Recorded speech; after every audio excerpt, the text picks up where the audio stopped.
AITA for tearing my daughter's book? My daughter, 10, is an avid reader and is always reading fictional books. She'll spend the major part of her day reading, and finish a book in about 2 to 3 days. She enjoys reading so much that she overlooks her studies and assignments. Very often, we find her reading during the time she's supposed to be studying.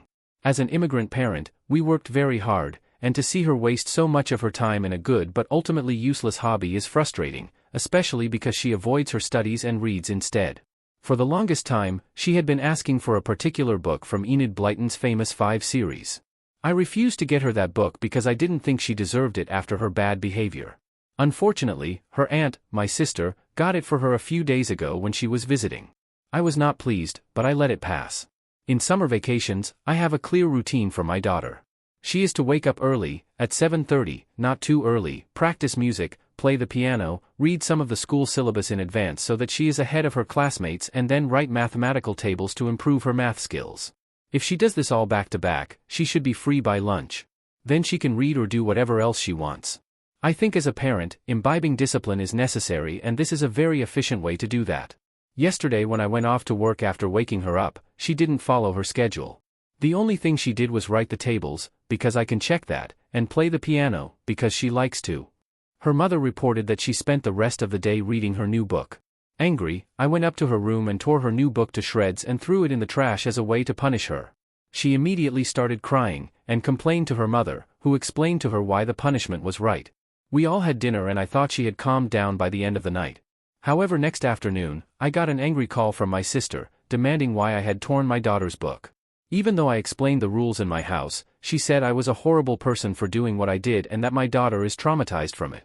I don't know since when disciplining your child has become wrong, but I'm forced to ask in case what I did was wrong. AITA? Update. After reading all the comments on my post, both here and on AITA, I have learned that I was indeed being terrible to my daughter. I did not see things from her perspective before, but I definitely do now. Now that I think of it, I see how I was repeating the same pattern my parents set up for me. I was given a long list of things to do every day, and that included summer vacations. I never really saw that as wrong, because it seemed to be kind of normal where I grew up, and essentially everyone I knew were raised in a similar fashion. Yes, I resented my parents for taking my summers away, but as I grew up, it faded when I realized the work ethic they instilled in me helped me be successful. We were financially backward growing up, so I was basically my parents' only hope. I was functioning with that same mentality, not realizing that we are out of the woods now, and I'm fully capable of letting my daughter have a happy childhood without burdening her due to my good financial position. This is not really a justification for my behavior, just something I realized after some introspection. To rectify my actions, I have taken 2 steps. 1, I bought another copy of the book I previously damaged, along with which I also purchased 2 more books of the same series. I know this probably won't erase her memory of what I did, but hopefully it helps a little.